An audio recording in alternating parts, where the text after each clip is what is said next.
In this video, what I want to show you is the simplest way to use your phone as another camera in Zoom. A lot of people ask about this, and you can connect, say, an iPhone directly under the share screen option in Zoom. But this is awkward because you're actually sharing the screen, so you'd have to navigate to the camera, and there are workarounds for this.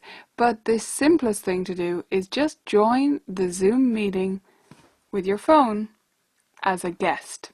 That's the easiest way to use it as a second camera. So it's not to actually use it as a camera, but to just join as if you were another person from your phone. So that's what we're going to do. What you need to do is copy the link that you are in your current Zoom meeting. So I'm in a Zoom meeting right now, and I'm going to copy the link to join. So if you're not familiar with where that link is, you can just go to Participants, Invite, and you can copy the link there if you're not sure about it.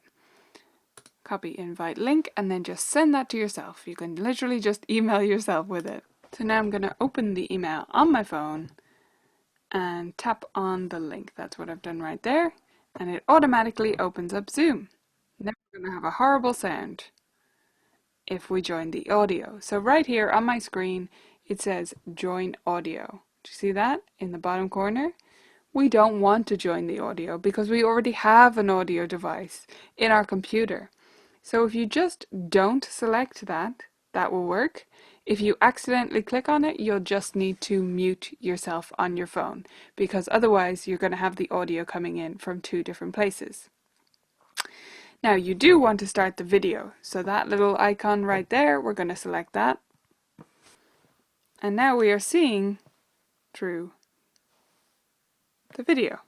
Okay, so you can switch it on your phone, you can switch it between the selfie camera, and which is on right now.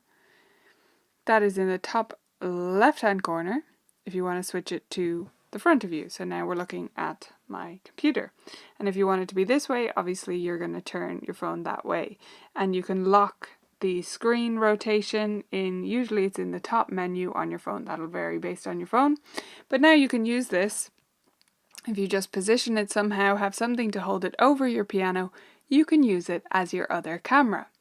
When you want to switch between these devices, I'll just leave that there so we can pretend that's a camera over a piano.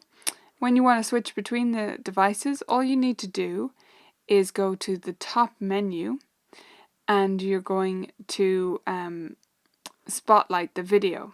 Now you'll need to have 3 devices in the room to do this, but if you're teaching a student, you will have 3 devices. So when you click on that top camera and go to this menu, you're going to see Spotlight Video. And that's how you can switch between the devices really easily in terms of which one you're seeing.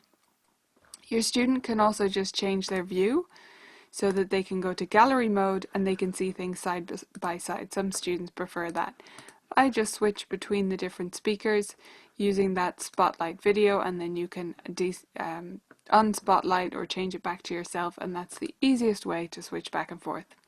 The only issue with this that some teachers have is that if you have your phone as another person in the meeting, you're going to have 3 people. Even though 2 of them are you, it's still 3 people. So that will count for Zoom's 40-minute limit for group meetings. So if you're teaching half-hour lessons, that's not a problem. If you need longer sessions though, that's not going to work for you. So you're going to need to upgrade to Zoom's more premium plan. It's still not very expensive, and it's well worth doing, and it's still the simplest way to use your phone as a second camera. I hope that was useful. Any questions, just let me know in the comments.